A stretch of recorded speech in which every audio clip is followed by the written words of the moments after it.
अस्सलाम वालेकुम 10th class. आज का हमारा जो लेक्चर है वो पेज नंबर 55 से 60 तक का होगा। तो अब हम लोग चलते हैं पेज नंबर 55 पर। जी 10th क्लास, पेज नंबर 55 पे हमारा जो सबसे पहला टॉपिक आज का है वो है अक़वाम मुत्तहिदा। अक़वाम मुत्तहिदा का आपके सामने ये जो आपको एक पैराग्राफ नज़र आ रहा है, ये एक्सरसाइज के किसी भी शॉर्ट और लॉन्ग क्वेश्चन का हिस्सा नहीं है, बल्कि ये हम एक्स्ट्रा क्वेश्चन के तौर पर करेंगे। और ये एक्स्ट्रा के तौर पर भी इम्पोर्टेंट सवाल समझा जाता है, बोर्ड में कई बार आ चुका है। और इस तरह से भी इसका सवाल आ जाता होता है कि अक़वाम मुत्तहिदा के क़याम के मकासद बयान करें।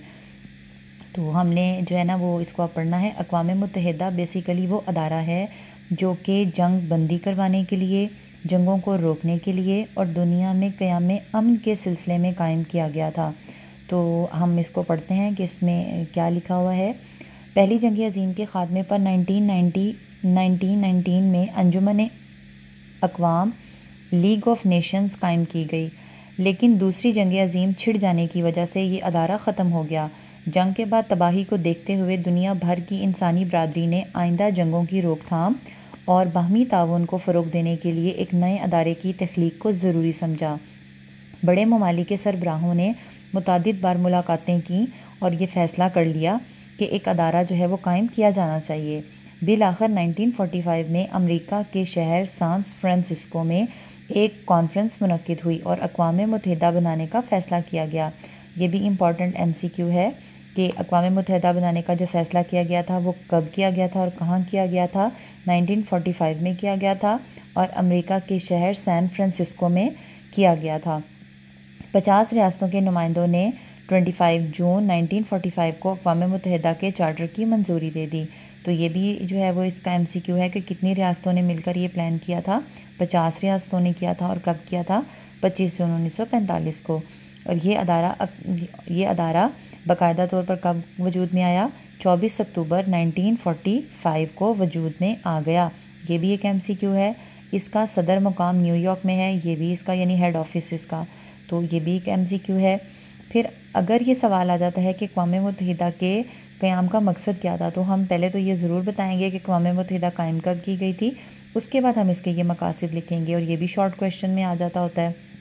यहाँ पर मैं लिख भी देती हूँ कि ये शॉर्ट क्वेश्चन में भी आने वाला क्वेश्चन है कि अक़वाम मुत्तहिदा के क़याम के मकासद क्या हैं। बैनुल अक़वामी अमन का क़याम, माशी और माशरती ताउन, इंसाफ की फ़राहमी, इंसानी मसाइल का हल, ये इसके मकासद हैं। इसके बाद अगला क्वेश्चन हम शुरू करते हैं। जो पॉइंट है इसका वो है अक़वाम मुत्तहिदा के अदारे। बेसिकली ये फुल क्वेश्चन जो है ये तो किसी भी लॉन्ग क्वेश्चन का हिस्सा नहीं है, लेकिन इसके जो अदारे आप लोग देख रहे हैं, जैसे जनरल असम्बली है, सलामती कौंसिल है, तौलीती कौंसिल है, इसी तरह माशी और माशरती कौंसिल है, बैनुल अक़वामी अदालत इंसाफ है, सेक्रेटरीट है, इसमें से सिर्फ 1 या 2 पॉइंट ऐसे हैं जो कि एक्सरसाइज के किसी शॉर्ट क्वेश्चन का हिस्सा हैं।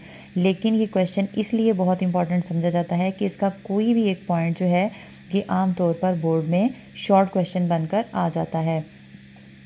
अक़वाम मुत्तहिदा के मंदरजा झेल 6 बुनियादी अदारे हैं और सिर्फ ये शॉर्ट क्वेश्चन भी आ सकता है कि इसके बुनियादी अदारों के नाम लिखें। तो वो कौन कौन से हैं? जनरल असम्बली है, सलामती कौंसिल है, तौलीती कौंसिल है, माशी और माशरती कौंसिल है, बैनुल अक़वामी अदालत इंसाफ है और सेक्रेटरीट है। जी स्टूडेंट, सबसे पहले हम अक़वाम मुत्तहिदा के अदारे का जो सबसे पहला अदारा पढ़ेंगे वो है जनरल असम्बली का, और ये हमारे क्वेश्चन नंबर 3 शॉर्ट का आंसर भी है।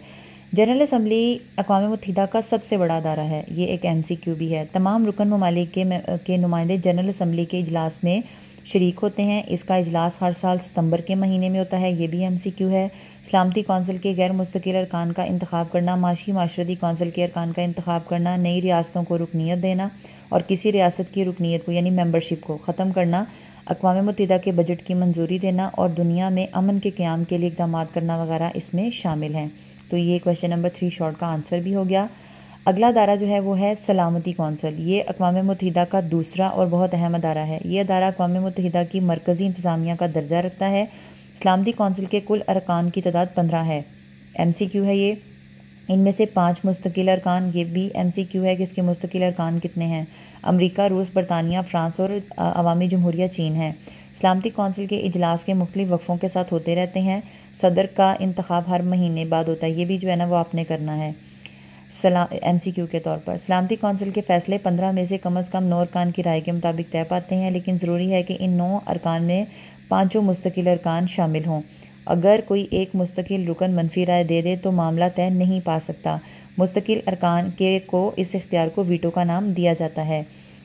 امن و امان کا قیام، بین الاقوامی تنازعات کا حل، نئے ممالک کی رکنیت، اس کے خاتمے کی سفارش، بین الاقوامی عدالت انصاف کے ججوں کا چناؤ اور جنرل سیکرٹری کے چناؤ کی سفارشات سلامتی کونسل کو بھیجنا بھی اس کے اہم فرائض میں شامل ہے۔ تو یہ اس کے جب آپ اگر یہ والا شارٹ کویشچن آ جاتا ہے تو یہاں تک لکھنے کے بعد آپ ایک ہیڈنگ فرائض کی بنائیں گے، اور اس کے بعد یہ جو اگلی سب چیزیں لکھی ہوئی ہیں یہ فرائض میں ایک سیریل بنا کر 1 2 3 کر کے آپ اس کے یہ سارے فرائض لکھیں گے۔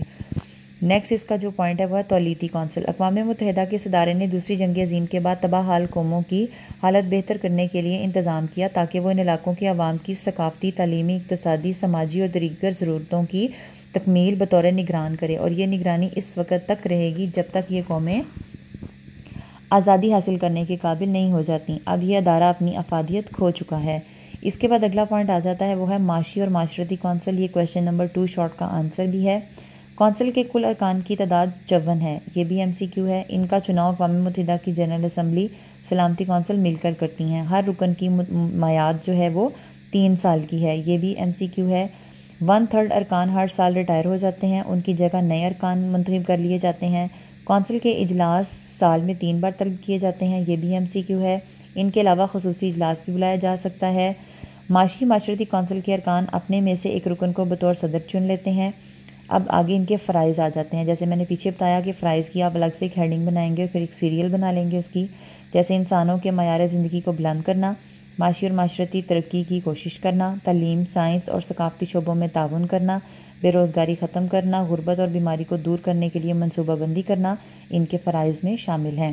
اگلا پوائنٹ آ جاتا ہے بین الاقوامی عدالت انصاف۔ ان میں سے کوئی بھی ایک پوائنٹ جو ہے وہ ایز اے شارٹ کویشچن آ سکتا ہے بیٹا، یہ بہت امپورٹنٹ سوال ہے، سارا ہی آپ لوگوں نے بہت اچھے طریقے سے یاد کرنا ہے کیونکہ بے شمار MCQs اس کے اندر موجود ہیں۔ اقوام متحدہ میں بین الاقوامی عدالت انصاف کا ایک اہم عضو ہے۔ عدالت کے ججوں کی کل تعداد 15 ہے، یہ MCQ ہے، جو مختلف ممالک سے تعلق رکھتے ہیں، جن کا چناؤ 9 سالہ مدت کے لیے جنرل اسمبلی اور سلامتی کونسل مل کر کرتی ہیں۔ ایک ملک سے ایک سے زیادہ جج نہیں لیا جا سکتا۔ عدالت اپنے فیصلے حاضر ارکان کی اکثریت کی رائے کے مطابق کرتی ہے، اور پھر ان کے فرائض آگے ریاستوں کے مابین تنازعات کا حل کرانا اقوام متحدہ کے منشور میں شامل ہے، نیز تمام موضوعات پر مقدمات کی سماعت کرنا، بین الاقوامی قوانین کی تشریح اور توسیع کرنا اور اقوام متحدہ کے مختلف اداروں کو قانونی مشورہ دینا ان کے فرائض میں شامل ہے۔ پھر آ جاتا ہے سیکریٹریٹ۔ یہ اقوام متحدہ کا ریکارڈ آفس ہے اور نیو یارک میں قائم ہے۔ سیکریٹریٹ کا سربراہ سیکرٹری جنرل کہلاتا ہے۔ اس کی معاونت کے لیے کئی سیکرٹری بھی چنے جاتے ہیں۔ جنرل اسمبلی اور سلامتی کونسل سیکرٹری جنرل کو 5 سال کے لیے منتخب کرتی ہیں۔ تمام اداروں کے اجلاسوں کی کارروائیوں اور خط و کتابت وغیرہ کا ریکارڈ محفوظ رکھنا اس کے اہم فرائض میں شامل ہے۔ تو یہ بہت امپورٹنٹ سوال ہے اور آپ لوگوں نے اس کو بہت بہترین طریقے سے کرنا ہے۔